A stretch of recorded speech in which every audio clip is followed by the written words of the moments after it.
can breathe now, I can breathe now, I'm alive.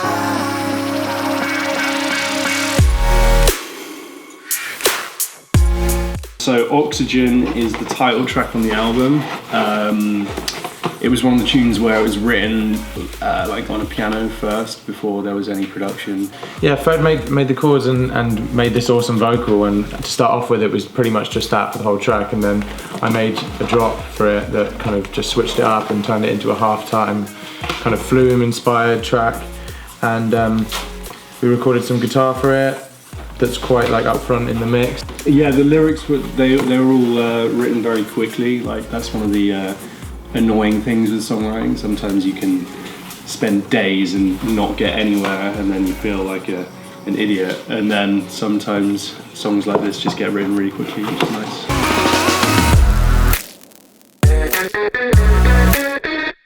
So Vista is the only non-drum and bass track on the album. It's like 100 BPM sort of glitch hop, I guess you could call it. Yeah, I mean, we've tried to kind of think about what the kind of style of it is, but it is essentially just kind of a mixture between hip hop, glitch hop, with again very major chords, major chord progression, and a lot of space in it, a lot of found sounds in the drums.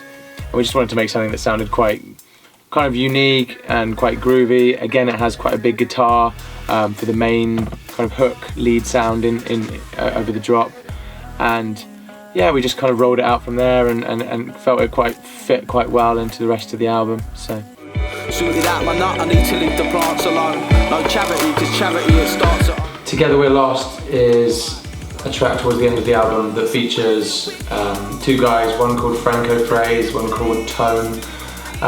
The instrumental of this track we started a long time ago. It was in the batch of instrumentals, I think, 2 years ago or something, yeah. Like before we were kind of getting our stuff together for this album. So, and we basically ditched it and we ended up revisiting it maybe a few months before the album was finished. Yeah, I think both Franco and Tone absolutely smashed it. Like we really liked Franco's vocal because we've never heard anything like that in a drum and bass tune. With like it's sort of streets. We love the streets. Yeah. Just the kind of the contrast between like real British conversational kind of spoken word rapping to a nice male soulful top line. I think we were quite happy how that one turned out. And then in terms of the instruments in it, that was guitars I recorded 3 years ago.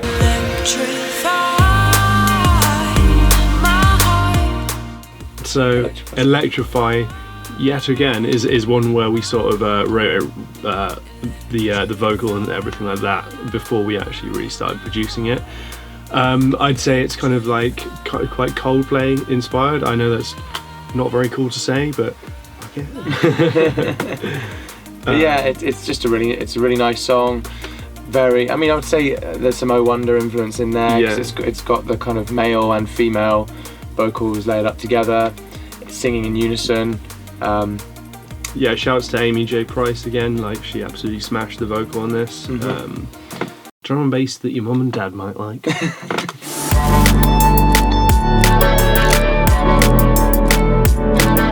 So One of a Kind, I think, was the last tune we actually wrote for the album. Mm-hmm. It was me and Tudor sort of wrote the whole vocal and chord progression in. I think it was all done in a day. Mm-hmm. We sort of knew we wanted to get it like a nice sort of like the tune's built around the vocal, if you get what I mean. Mm-hmm. And then very high up, very like prominent in the mix. There's a nice like kind of top octave and lower octave vocal going on that sounds really cool. The drums and stuff were all like, we wanted to keep it quite a stripped back vibe like some of the other tracks on the album, and kind of create a nice little groove between vocal, some kind of ear candy-ish guitars, and sort of bluesy guitars as well. Yeah.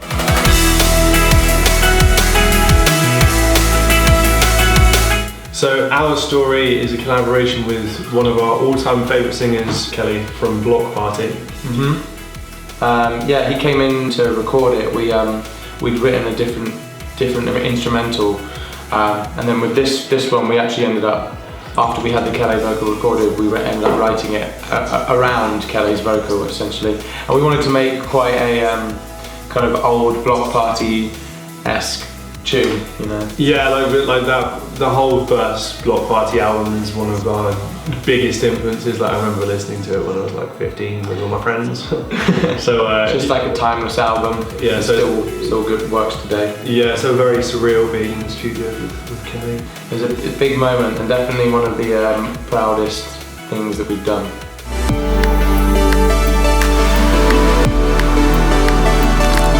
So Living in the Past is the last tune on the album. Shouts out to Harry Young, aka Dials, who's the singer on this that I co-wrote the vocal with. It's nice and sad. He's a friend from uni as well, so it was really nice to be able to feature him on an album. Yeah, it's nice to get your friends involved. Yeah, shouts out to all the Bath Spa crew. I guess it's kind of like influenced by Porter Robinson, like with those really nice sort of long drawn out synths. Really nice chord progression as well that we, I think kind of made that song for us, like just chords that kind of, a chord sequence that we hadn't maybe heard before in D&B. But yeah, it actually started out as a properly dancefloor track, like which we made like a good 2 or 3 years ago, and then we just completely stripped back the drums and that's what it sounded. Made a lot of reverb buses and stuff that kind of the drums basically built each 16 kind of changed, and the reverbs got more intense, and little claps came in and stuff, and it was more just a kind of nice journey of drums and textures and stuff, and then we really drew out the outro to make it fit well as the last track. Extra sadness at the end of the album. And made it fit really well to be the final track on the album, and I think it serves that purpose really well.